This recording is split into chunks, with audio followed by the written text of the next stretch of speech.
Coming to you from Jackaroot's Stafford Motor Speedway in Stafford Springs, Connecticut. Home of the SK Modifieds and the Dodge Weekly Racing Series. NASCAR New England is a CarQuest Motorsports presentation. Let's check in with your host from ABC Sports. It's Jackaroot. When the sun goes down in New England, the stars come out. And the summer of speed continues here at the Stafford Motor Speedway. Hello, everyone. I'm Jackaroot Jr., and welcome yet again to my dad's place. Now, tonight, we've got a real treat for you. We're going to bring to you here on NASCAR New England the longest distance race that the primary division here at Stafford runs. The SK Modified 100 is going to be up front and center stage here tonight. Let's join our play-by-play man, a racing veteran of over 25 years, Ben Dodge, and his analyst, Matt Buckler. Now let's go trackside with Andy Crane. Thank you very much, Matt. As we get set to go for the Coors Light 100, ladies and gentlemen, I'd like to introduce you to our grand marshals to light the fire on these race cars. Please welcome Rosie Kirby and Emily Harrington, family of Rogo Distributors. Ladies? Gentlemen, start your engines. Coors Light and the good folks from Rogo Distributors on hand tonight to celebrate with us the SK Modified 100. Zach Sylvester will be starting in second. Jeff Malave trying to break out of a dry spell will start sixth. Eric Burke back in the 10th starting spot with car number 54. The Silver Fox, Brad Hightower, is located in the 14th position. And Michael Holbridge returns to the competition to start 19. Patrick Houghton, making his SK Modified debut, will start 24th. And back in 26 in a borrowed race car, Chris Acella, car number 47. As we go down trackside to Andy Crane. Well, Matt, so many different strategies teams will take place tonight in the Coors Light 100. Talking to some of the drivers in the Jimmy Bosco paddock area, patience and aggression, both of them were said among all the drivers. Veterans like, of course, defending champion Lloyd Agor said he's going to ride for the first 40 or 50 laps and try to see what his car has. Same with Woody Pitkat. But, of course, talking to TC, Teddy Christopher, he said he's going to go to the front as fast as he possibly can. Pit strategies will also take place as some drivers were saying they're going to try to ride the whole 100 laps. And, of course, Woody Pitkat, talking to him earlier, he said his crew chief, Jimmy Fuller, said there might be 4 sticker tires waiting for the 52 car before this one's all said and done. So many storylines tonight, guys. Which pit strategy is going to work the best? We'll find out in just 100 laps. They look to go for the green initially off turn number 4 as they come back to the stripe. And the green flag is out. Rowan Pennick only dreamed about running at Stafford just a couple of years ago, and now he makes it his weekly stop. And Zach Sylvester, well, he's hunted down by the defending series champion and Wheel and Modified Tour superstar John Blewett as they come back to the stripe. Lloyd Agor has had a miserable 2006 season, but he can redeem himself big time with a win tonight. And he's had a lot of 100-lap experience under his belt. He will take it easy in the early going. Look at John Blewett, the crossover move down the back straightaway, and Zach Sylvester can't believe that he's feeling the heat of Blewett as Blewett will make the move to the bottom. John Blewett, showing Wheel and Modified Tour stuff, takes over the lead in 2 circuits, 3 different leaders. So John Blewett, a frantic pace early on. Here comes Lloyd Agor trying to make a muscle move against Zach Sylvester, and he has just climbed into second place. Lloyd Agor, the defending series champion, moves into the catbird seat, and here comes Jeff Malave, who's sitting in the 4 spot. Trouble now, down to the inside of the racetrack. Brad Hightower kicks up some dust, but he's okay. Back to the front of the field, Todd Owen, his teammate, is battling for the 4th spot. A little further behind, here comes the Bulldog, and Jeff Burrell gets pitched to the bottom with a blue number 18 car. But Eric Byrd has a good run on the outside of Rowan Pinnock as the purple number 54 car trying to put the nostrils of that ahead of the 16. Right behind him is battling Bo Gunning. As he goes to the outside, Frank Rocco is in that pack. So isn't the 7 of Willie Hardy, our camera car, and the 52 machine. And that, of course, is Woody Pitkat. And look out, here comes Teddy Christopher. Takes it in deep, and Woody Pitcat is caught sleeping, except they're up at speed. But that's a heck of an alarm clock, the 81 of Ted Christopher, taking over that ride. He's stuck on the outside groove, but the way he's running, it almost seems like he's going on the bottom as he pulls even with Woody Pitcat. Hardy now still trying to make that transition, thinks twice of it, and wants to get the car back down in the inside lane, but it doesn't happen. Why?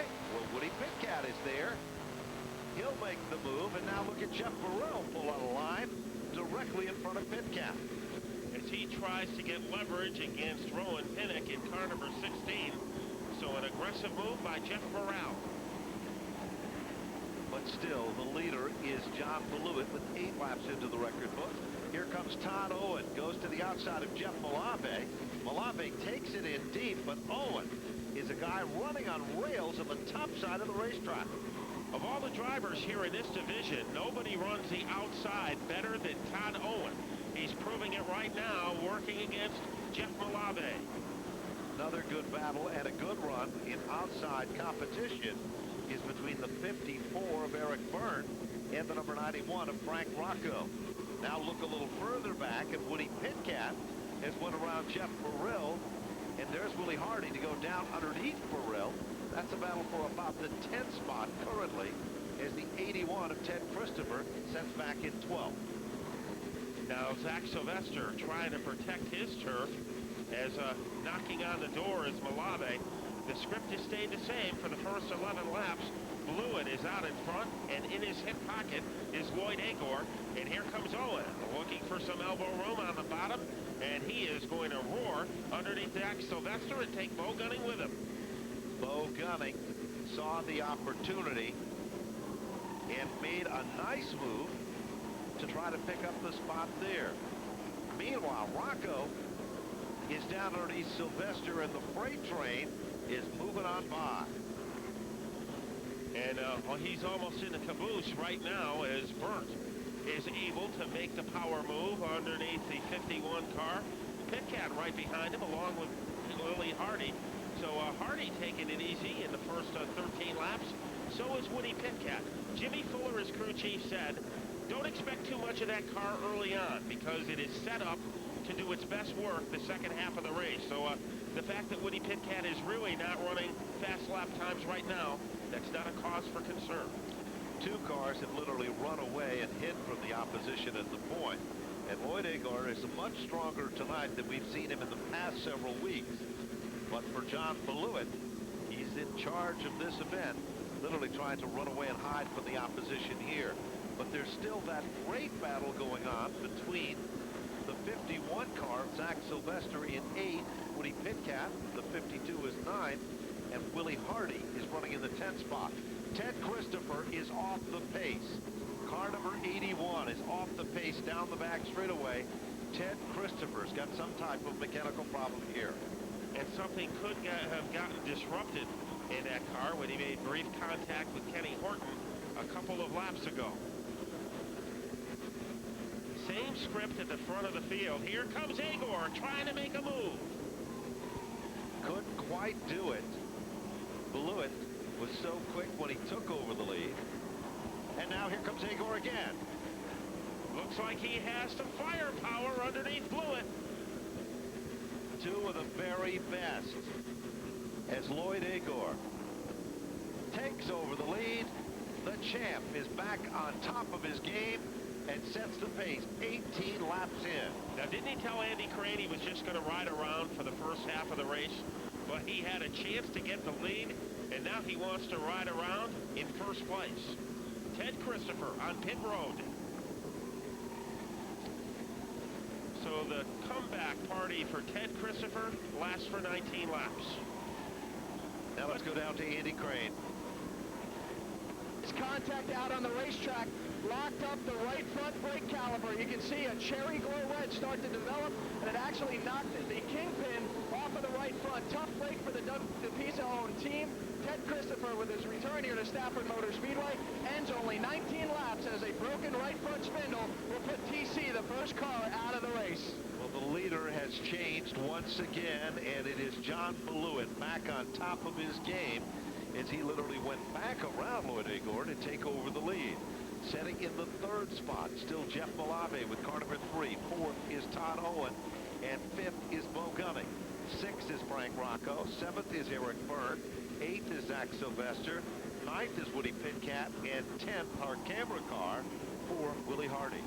So John Blewett didn't lose the lead. He just let Lloyd Agor borrow it for a lap. And now Blewett back in command.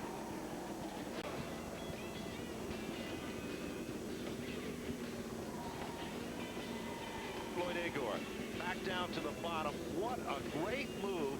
Lloyd Agor went in at a ton and comes out smelling like a rose as your brand new leader. And with him comes Todd Owen. Did John Blewett use up too much of his race car too quick? 35 laps complete, and Bo Gunning says, let me have a piece of this dogfight. Well, you wouldn't think John Blewett would go out at such a pace and he would put his car at risk. But right now, it looks like he is in free fall as Frank Rocco trying to zip his way underneath the 12 car. Rocco moves into the 4th spot. Blewett back to position number 5. And guess who's the fastest among the top 3 cars? Todd Owen, still with a 19.773. Todd Owen has the temperament to do well in a 100-lap extra distance race. He never seems to get too excited. He'll be the first to tell you he came within a handful of laps of winning the championship a year ago. And here is the way they finished in the championship standings a year ago. Lloyd Agor, the winner. Todd Owen in second. That's the way they're running right now. It was a story of a small gear in the transmission that took Todd Owen out of the hunt in the final laps of competition then. But not today. Lloyd Agor's got a mirror full of Owen. With determined eyes, he's watching, setting in second. Remember now, we pointed out earlier, Owen has a race car that will work on the outside, but because it is a home-built race car, one of his team's own design, it's a race car that also works well on the inside as well.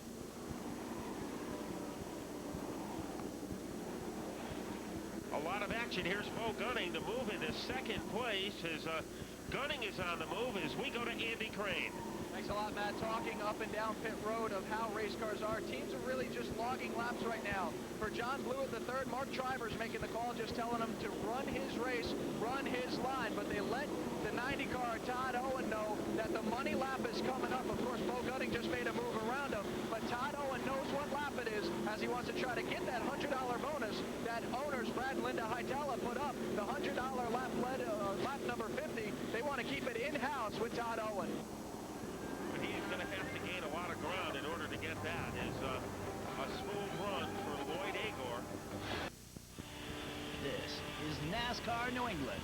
Here's Ben Dodge and Matt Buckler. You know, they say it's a young man's game, especially a 100-lapper. Well, two of the veterans, Lloyd Agor, who started his career at 79, and here comes Bo on the bottom. Those two guys have raced together side by side, lap after lap, event after event, and now Bo Gunning emerges as your new leader. Gunning won his first championship in 1983. Here comes Todd Owen. He climbs into second place. So Owen back to life. Maybe he smells that $100 payoff for lap number 50. And right there with him comes Frank Rocco. They touch, a little bit of smoke comes off the tires as they rub rails, but it is still Agor back in the third spot. Rocco in the fourth position, and Gunning is the man in charge of this game. And John Blewett, it seems that he is back to his old self after taking a little bit of a siesta. In fifth place, holding off Jeff Malave. Here comes Frank Rocco. He'll take over the third spot with car number 91. Rocco, 19.901. Leader, 19.763 over a 7.43. So it still remains Bo Gunning. 49 this time, just one lap shy of a $100 payday, and the cash register will ring. Brad and Linda Hytela's reliable speed and welding will put up the cash, and Bo Gunning wants to put it in his wallet, but Todd Owen would like to put it back in his race car. Let's see how aggressive Todd Owen gets. A little bold, but not too aggressive, as Gunning That cha-ching you just heard was $100 in Bo Gunning's pocket.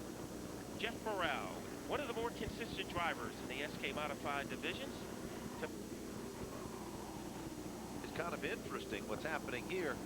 Jimmy Fuller said earlier that don't expect much out of Woody Pitkat early in this event. The setup that they're using will work on the long run. The problem is there hasn't been a lot of cautions at all, and Woody Pitkat isn't even in striking distance at this point, 53 laps in. I don't think there's been any green flag action. Malave taking a shot against Jimmy Blewett in car number 12, came up empty. And the Bulldog, Eric Byrne, he's in pretty good position, right where he wants to be, inside the top 10 at the midway point. Jeff Burrell is still working his way to the front of the field and working the lap traffic cars, and is coming on very strong. So let's set the field for you. Is the cost the stripe this time? 55 will click off on the board. Leader is Bo Gunning. Second is Todd Owen. Third is Frank Rocco. Fourth is Lloyd Agar. Fifth position, a good battle between Jeff Malave and John Blewett and the 54 car of Eric Byrne. And he made a swift move underneath Blewett, and Byrne is going to try the same maneuver to get under the 12 of Blewett, and it looks like Eric Byrne is going to succeed. Eric Byrne has picked up his game. He'll go around Blewett, and now Byrne is up to the 6th spot. And Byrne opening up some distance between himself and Blewett.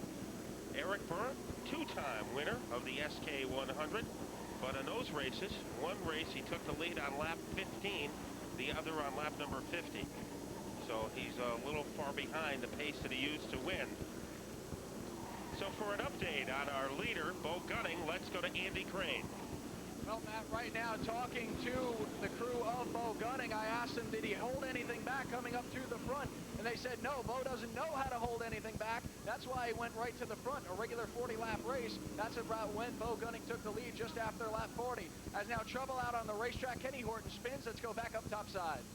So will people pit for make adjustments, Ben? What do you think here? The first caution on lap number 57. Well, it has been very, very interesting what's happened here. There has not been a lot of cautions.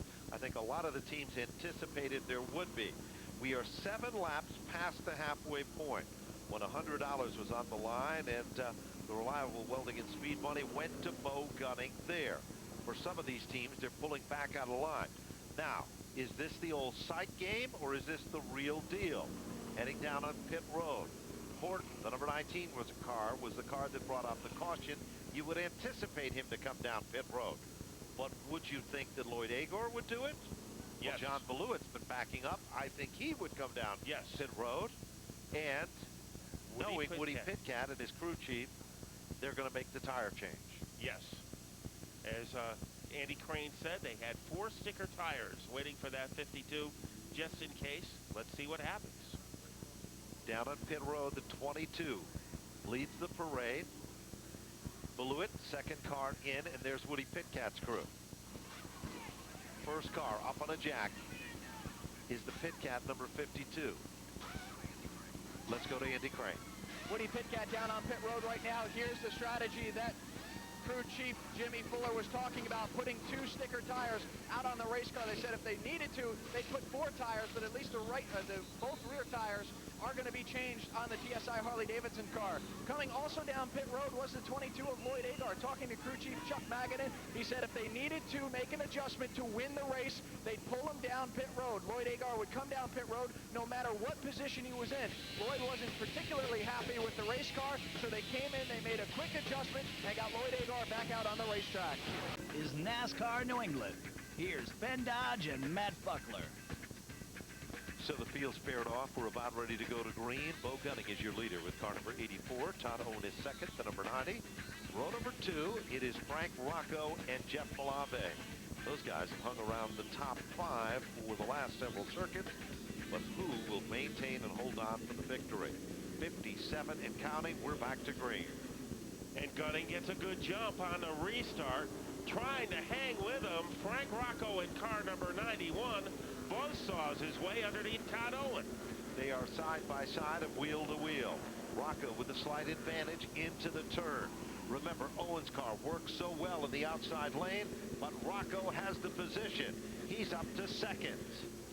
It works well on the outside lane with fresh tires, and those tires have had 58 laps of use. We are still under green. The 29 car spun to the inside of the racetrack for Mike Marshall. Gets it fired back up, but there is no caution here. Willie Hardy currently in the number 6 spot. So he has been very patient early on as he chases Eric Burt in car number 54. Willie Hardy, 2-time winner of the 100-lapper. And last year, that was the launching pad that had him have a very successful second half of the season. And the 22 car of Lloyd Agar is among the quickest cars in the race. Trouble at the point for the lead. Bo Gunning, Frank Rocco come together and go around. Lloyd Agar has stopped to the top side of the racetrack. Contact is made. The 91 car has a tire down on the left rear. Bo Gunning's car underneath the Diamond Vision screen, and Lloyd Agar pulls away after stopping on the racetrack. Suddenly, everything has changed. Lap number 60, and the action and the controversy was right up front. In the middle of the controversy is Andy Crane. Frank Rocco down on pit road, the shredded left rear tire. As they're quickly going over the wall, they're going to jack up the rear side of the tire. It's going to be a 2-tire stop for Frank Rocco. While they're coming in, they're going to change the right side and the left rear tire. Also on pit road once again is Lloyd Agar. He got caught up in the incident. A flat left front tire here in this Coors Light 100. Matt Buckler. 40 laps remaining in the SK 100. Let's go to Andy. Frank Rocco came down, guys. They had some extra time, as you said. They just checked over the car. Really good. The crew now radioing to their drivers 40 laps to go. It's a regular SK modified feature event. It's time to show them as we go back to green. Todd Owen knows that he is the guy to beat at the point of the restart, as he leads him as Jeff Malave, the luckiest guy in the house, still sets in second. Eric Byrne is in the 3rd spot, and there is Willie Hardy. Talk about an up-and-down night. He's been very, very strong and very consistent, but don't count out the parade of cars now hooked up in the outside lane that include Keith Rocco and John Beluit. And guess who? Bo Gunning. Little contact between Johnson and Willie Hardy, and that cost Jeff Johnson some momentum. As he goes back, there are the Doubleman boys again. The 51 of Sylvester and the 15, the teammate, Jeff Johnson. Eric Burt's strategy was pretty simple tonight, Ben. He said for 50 laps, you avoid the wrecks, and for the last 50, you go racing. He's in a perfect position. Oh, Johnson 3 wide. Down the back straightaway, Johnson on the top side of the racetrack. Here comes Brad Hightower to the bottom, and John Beluit was forced to back out of it right there. Bo Gunning comes up alongside of Beluit again. Boy, the Silver Fox had a silver lining that time, as he was able to avoid trouble, and he looks pretty strong. There's John Beluit in car number 12, pressuring the back bumper of Jeff Johnson. Good battle between Willie Hardy and Eric Byrne, and Hardy with the inside edge. Byrne hung out to dry.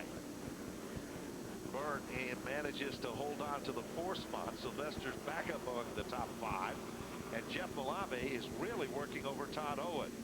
Bo Gunning is forced to back out of it a bit, as now Woody Pitcap is making his presence known, as Pitcap's back up to the 12th spot. And Gunning is just losing ground. He's at the bottom of the top 15 as Lloyd Agar just went blistering by. And Keith Rocco putting on a show in car number 78. That car has come back to life as we check out the leaders. Todd Owen in the lead, but almost tattooed to his fire suit is the 3 of Jeff Malave. Then it is Willie Hardy in the 3rd spot. 4th is Eric Byrne, and 5th position is Zach Sylvester. He sponsors cars in the SK Modifieds. He sponsors cars in the late models. Tonight we're going to meet David Rowe. He's a subject of our Inside Sport with Joe Koss.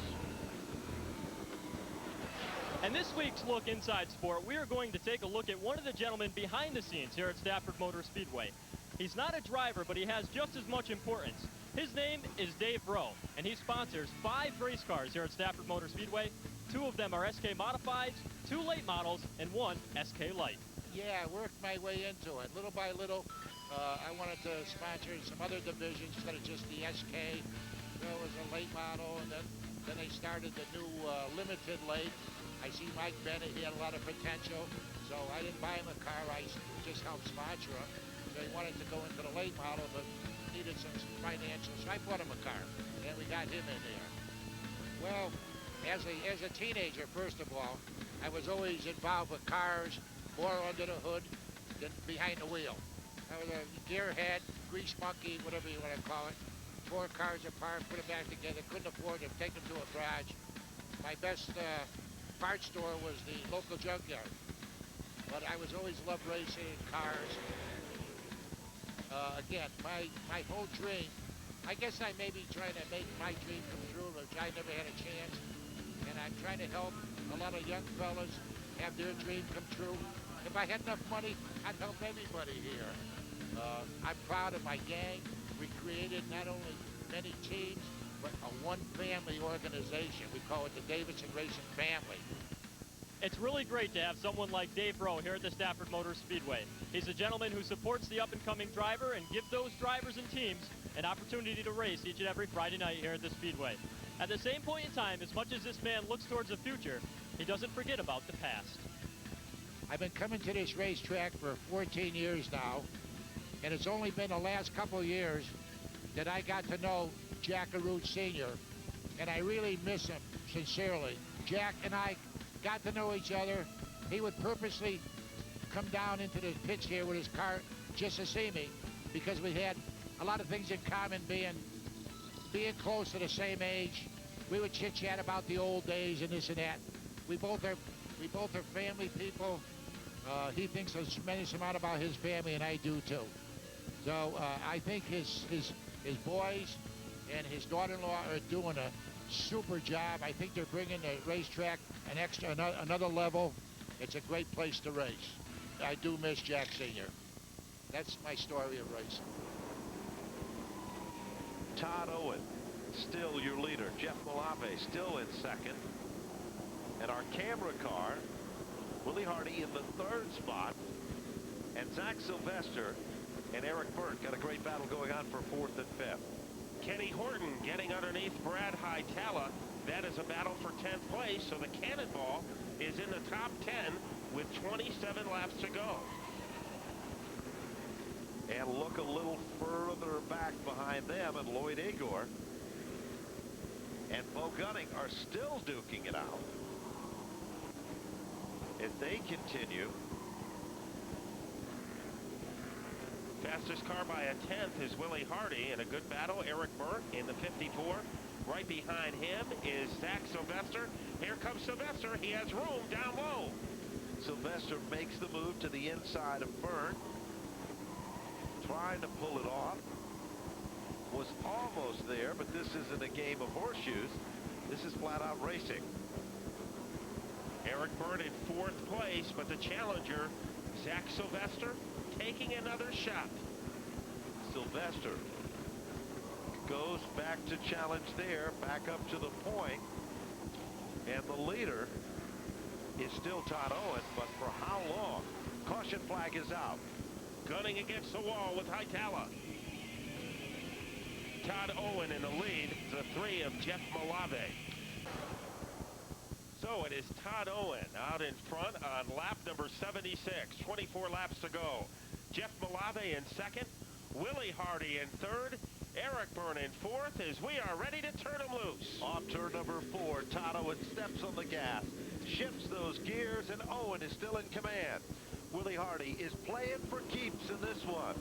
Moves in, takes over 2nd. Malave stuck in the outside lane. Zach Sylvester down underneath Burt. Keith Rocco is there, and so is John Valuant. Zach Sylvester said a week ago, the car finally came to life. Car number 51, he has sure demonstrated it tonight for the first 77 laps. Owen now hunted down by the number 7 car, Willie Hardy. Still in 2nd. Malave, after a few laps, gets some heat in his tires. and he pulls back in the line in the 3rd spot. Zach Sylvester up to the 4th spot, and then it is Burt in position number 5. And Burt has a problem because right behind him, Keith Rocco. Now Rocco gets outside, and it is Frank Rocco. The battle of the Roccos. Keith in 78, Frank in car number 91, and Frank is going to take away the spot. Frank Rocco is driving like a man possessed, and he'll now pick up yet another position here. Remember how fast he was early in the event. Remember he was involved in the mix-up. The car got dropped off the jack, and now it is flying among the fastest in the top 6. John Blewett pestering Keith Rocco. That is a battle for 7th, and Blewett just not quick enough to get underneath Rocco, as there is Frank making the magic underneath Eric Burt. Frank Rocco on the last time by a 5.48. That compares with the leader with a 6.72. Frank Rocco is the quickest car on lap number 81. And he is hugging the white and doing all right as he tries to take another shot here. Kenny Horton trying to get underneath Keith Rocco. That is a battle for 8th place. Frank Rocco has the fastest car. And he is showing how quick that race car is as he quickly reels in on the back of Zach Sylvester. But Todd Owen still in command. Hitting his marks picture perfect each and every time by. Aware of the fact that Willie Hardy is not only there, he is just as quick and might even be quicker. More NASCAR New England is speeding your way next. This is NASCAR New England. Here's Ben Dodge and Matt Buckler. Malave comes back to life as we go to Andy Crane. Willie Hardy right now getting instruction from Wendell Cocallis, his crew chief, saying find a line, watch the 90 car, find where you're stronger, and make a move as we are almost 10 laps to go in this 100-lap main event. Fact is, when they come back to the line, they'll be given 2 hands in the air, an indication of 10 circuits remaining. And as the 10-lap marker comes out, Todd Owens is now getting quicker, 19.612. Frank Rocco's the fastest car, 19.533. Willie Hardy is the 3rd fastest car, 19.713. And when a driver can run his fastest laps of the night on lap 91, it means that the crew did a great job with the setup of that car, enabling Todd Owen to be faster now than he ever was since the start of this race. Todd Owen has been very consistent lap after lap, setting the pace. Willie Hardy and Jeff Malave. Malave might have been the sleeper for a while, but he is back strong. Says when that car, we go to caution, he says it takes me about 4 to 5 laps to get heat back in the tires to become a factor. And now he's showing that he is going to be a big factor in the final 7. It is going to be very difficult for Willie Hardy to find a route underneath the 90 of Owen. Is Todd Owen a seminar in how to hang on to a lead? He is right near the white stripe in the corners, and that's what you have to do to safeguard a lead late in the race. So Owen still there at the point as Willie Hardy really working him over. Look at these shots from our camera car that's running in 2nd. And now Hardy almost was able to pull off the move down into turn number 1. Now remember what Andy Crane said earlier, that the crew chief was telling him, pick a line and follow the leader. Look for his Achilles heel and then make the move. Where do you think that Achilles heel is for Todd Owen? It's tough to say, but turn 1 has been very difficult for Owens at times. And you know, Frank Rocco, with those 3 fresh tires, has been unable to make much progress against the top 3 down to the final 3 laps. If Willie Hardy is going to have to find Todd Owen's weakness, he is going to have to discover it in a hurry. Deep into turn number 3. Owen still on top of his game. this time on turn number 4. 1 mile left in the competition. It's time to pull the plug and flat-out racing prevails. Who's it going to be? The 100-lap winner. Will it be Todd Owen? Or will it be Willie Hardy? Owen stretches it out just a bit. Running on pure adrenaline. Off turn number 4. Back to the stripe they come. 1 lap to go. Todd Owen, 1 lap to go from the biggest moment in his SK Modified career. Let's see if Hardy can find one more bullet to fire at Owen. They go into turn number 3. Owen still has the advantage. Todd Owen looks strong off turn number 4. Todd Owen has done it, taking down his biggest career SK Modified victory. Willie Hardy to finish in second. Jeff Malave, Mr. Consistency, to finish in third. But the driver in the spotlight, pulling into CarQuest victory lane, he took the lead on lap number 57 when the 2 leaders, Frank Rocco and Bo Gunning, got together. And then he just was flawless once he got the lead. We know what Willie Hardy is capable of in a long-distance race, but Owen did not make a mistake. Stayed low when he had to, was fast when he needed to, and that's how you win the SK100. Tenacious Todd reaches for the water, and he deserves that bit of refreshment as he climbs out of the race car to visit with Andy Craig. Todd Owen out of the race car, a little bit of a fist pump. And Todd, when we talked back in the Jimmy Bosco paddock area, you said we had to be smooth to be able to win this. But it looked like car number 90 was the smoothest one out there. Here you are in victory lane. Yeah, I got, hats off to Brad Idell and Linda. This thing's awesome. People joke around, we build them underneath the maple tree or oak tree or whatever they say, but, this thing's pretty impressive in long runs. Too bad Bo and Frank got together. I think it would have been a great battle for all 3 of us. Bo was going real good, and I just tried to stay smooth, even though I got passed. I figured at the end we'd be back there. And hats off to Willie and Jeff. They all raced real clean. And that was probably the funnest SK race I've ever been in. The tenacious one, Todd Owen, taking the Coors Light 100. Promotional consideration provided by Whelen Engineering, your one-stop for warning and signaling devices. And by Marcus Communications. You've got powerful connections. For more information, log on to StaffordSpeedway.com and Nesson.com. You've been watching NASCAR New England on Nesson, New England's most watched sports network.